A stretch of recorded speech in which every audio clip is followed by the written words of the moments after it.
bread and cheese. Hi, everybody. It's Miss Restaurant by 5. It's nice to see you all today. We're going to talk about something super important that readers do, and that is making inferences. Now, when you make inferences, you're going to have to think beyond the author's words, and you're going to have to put all the pieces of what's going on in your story together, kind of like a puzzle. I have an anchor chart here for you. You can probably see it. It's what's not said in the text. So I have an example for you guys that I was thinking about this morning. I was stuck behind a giant truck full of furniture. It was raining and I was feeling really bad for these poor guys, but it was full of furniture, like really nice. Like it didn't look like junk. It looked like nice, like their couches and their table. And I was wondering in my head, what's going on with these people? Why are they moving their furniture in the rain? And I was trying to make an inference based on the fact that their truck was full of furniture. I was like, well, maybe they're moving, but they were doing it in the rain. They didn't wait. So I was like, well, maybe they ran out of time on their lease, or maybe they're starting a new job and it had to be done today. Maybe there was some deadline with a bank or something. And so I was making some inferences based on what I was seeing. And that's what we do, even as readers. So one important way we make inferences is we make inferences about our character. And when we make inferences about our character, we think about what's going on with them, what traits they have, what their actions are, what they're feeling. And that helps us really make a good inference about some of our character traits. So I'm going to show you guys a little chart that I made for inferencing with characters. You're actually going to fill this out on your own. And that is facts about your character. That is what your character says. That is how your character acts, and that's the thoughts and feelings of your character. And those things are all going to come together to help you make an inference about your character. The second thing that we sometimes have to do when we make inferences is we have to use our background knowledge, and that's things we already know. Now, background knowledge is really important. So we have to bring kind of a suitcase of information with us, kind of like when I was looking at the movers. Now, I've moved before several times. We really like to find new houses and fix them up a little bit and then sell them. I don't know why, it's just something we like to do. So when I saw these people with all the furniture, I had a lot of background knowledge about moving that was helping me make my inferences. So keep that in mind, you're gonna need it. So the book I'm gonna read you today is one of my all-time favorite stories in the world, and it is called Stand Tall, Molly Lou Mellon. Now, you've probably read this book before, or you've probably had a teacher read it to you. We tend to like this book. But Stand Tall, Molly Lou Mellon, we're going to look at two characters in this book because it's pretty easy, so I think you can handle it. And we're going to make some inferences about our characters. The first one, of course, is going to be Molly because she is our main character. But there's something called a protagonist in our story, and that's someone who kind of gives the main character a hard time. So we're going to take a look at him too and see if we can just maybe come up with some side inferences about him. So I'm going to start, and of course I'll read you the page and then I'll show you the picture. Stand Tall, Molly Lou Mellon. Molly Lou Mellon stood just taller than her dog and was the shortest girl in the first grade. She didn't mind. Her grandma had told her, walk as proudly as you can and the world will look up to you. So there's little Molly Lou Mellon. So if I'm looking at my chart here, I have to have some facts about the character. And one of the facts I get on page 1 is that Molly Lou Mellon is really short, like super short. So I'm just going to add that in. She's short. And that's just a fact that I know about my character. So she did. And here she is climbing right down the stairs, right? Does that give me another character trait or something I can tell about her? What about her actions? She is great. Well, she's upside down on the stairs.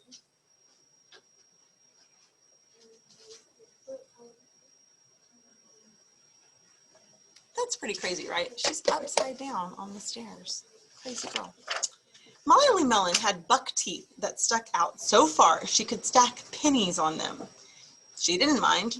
Her grandma had told her, smile big and the world will smile right alongside you. Look at Molly Lou Melon's buck teeth, almost like a bunny rabbit. I guess that's why they call them that. So not only is she short, but she also has buck teeth that stick out really, really far. I'm getting a pretty good picture of her, right? It's a pretty good illustration that the author did. So she did. Oh, look at her. She does not look afraid of those buck teeth at all, right? Molly Lou Melon had a voice that sounded like a bullfrog being squeezed by a boa constrictor. She didn't mind. Her grandma had told her, sing out clear and strong and the world will cry tears of joy. I'm going to add that on here, something that we know about her. She can't sing. I'm pretty sure that's what that means. It's a great way to illustrate it, but I'm pretty sure that means she can't sing. But here she is, singing her heart out. And look at the frog. He doesn't look very excited, does he? So she did. Well, they didn't look very happy, but here they are all gathered around her, right? Molly Lou Melon was often fumble-fingered. She didn't mind. Her grandma had told her, believe in yourself and the world will believe with you. Here we go again. She's clumsy.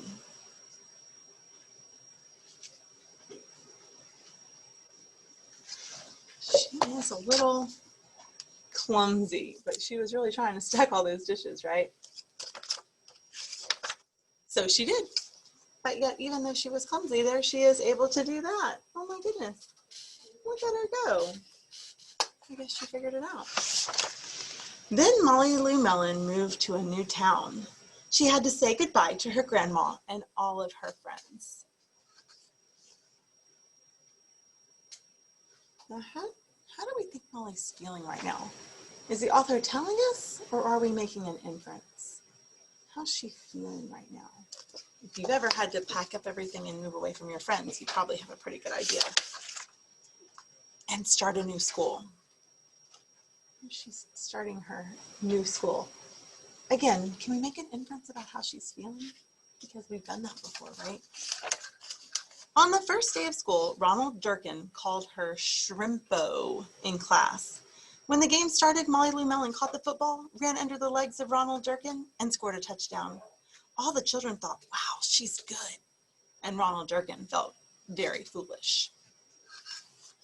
Now, as we're making our inferences or our observations about Molly Lou, we can also make some observations about Ronald Durkin. He called her a very mean name. And then I bet he looked kind of dumb in front of his friends, huh? On her second day of school, Ronald Durkin called her Bucky Tooth Beaver. Molly Lou Melon took out her pennies, stacked 10 high on her teeth, and smiled as big as day. All the children smiled with glee, and Ronald Durkin felt very foolish. Now here we have a couple of things. We have another action for Molly Lou, and Molly Lou stacks those pennies on her teeth after he calls her a mean name. So she stacks the pennies up. And I wonder if we're making some inferences here about why she did that. Because if someone called me a mean name, I feel like I would probably cry. I don't know about y'all, I would cry. On the third day of school, Ronald Durkin said, you sound like a sick duck. Honk, honk. Molly Lou Melon sang out a quack, so clear and strong that it made Ronald Durkin somersault backwards, hit his head, and have to go to the nurse. All the children cried with joy to be free of Ronald Durkin for the rest of the afternoon, and Ronald Durkin felt very foolish. So this is the first time she's really said anything, but she yells out a big quack right to old Ronald Durkin, really tells him how it's going, right? So I want you guys to think about something, and we're going to make an inference together. Ronald Durkin has called her Shrimpo, has called her Bucky Tooth Beaver, and all the other kids were really happy to be free of Ronald Durkin. Does Ronald Durkin sound like a very nice person? No. Does he have any reason to be picking on her? No. So what does that tell us about Ronald Durkin? Yeah, I think you're right. I agree totally. He is a big bully. And here's our next picture. Oh, I like this one. On the 4th day of school, Ronald Durkin said she'd made the snowflake all wrong, but Molly Lou Mellon opened up her paper and revealed the most beautiful snowflake of all. And all the children oohed and awed. Even Ronald. So I'm having another thought about Ronald. He didn't call her a name this time, right? He just said she made the snowflake wrong, but then he oohed and awed with all the other kids. On the 5th day of school, Ronald Durkin brought Molly Lou Mellon a stacking penny for her tooth and smiled at her. Really? Look at that. Can we make an inference about Ronald from all of this? Let's think about what he did. He called her names. Then he kind of oohed at her snowflake. And then he brought her a stacking penny. So I think we can pretty much make an inference that Ronald has come around to being on Molly Lou Mellon's team. Now let's look at some of our character inferences for Molly Lou Mellon. We wrote those down. We wrote down that she was short and she had buck teeth and she can't sing and she's clumsy. I wrote she's clumsy. She's clumsy. And she stacks those pennies on her teeth and she comes down the stairs upside down. And what else did she do? She sang out really loudly. And she made that beautiful snowflake. And did you guys see her on a unicycle? On a unicycle. So what kind of inferences can we make about Molly Lou Mellon? Now, there weren't any of her thoughts and feelings yet, but let's see if we have some now. That night, Molly Lou Mellon took out a pencil and paper and wrote a letter to her grandma. Dear Grandma, I wanted to tell you that everything you told me was exactly right. Love, Molly Lou Mellon. So now we have some thoughts and feelings to add. She thinks her grandmother is right about that advice that she gave her right back at the beginning of the book.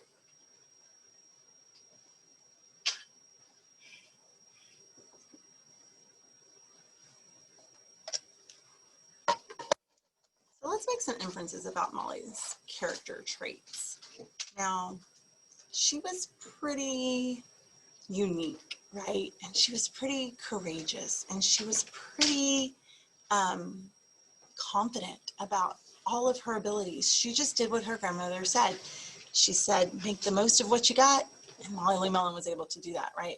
So we know those things about Molly Lou, that she went to this new school and she was just herself, and she was able to make some new friends along the way. So that's how we make inferences about our characters. We did really strong inferences about Molly Lou and about Ronald Durkin. So we were able to handle two at the same time. That's what good readers do. They're able to keep those ideas in their head as they're reading so that they can infer some character traits. Now, for your job today, you're going to create a character inferencing chart based on the novel in your book club book. So good luck. Take care, guys.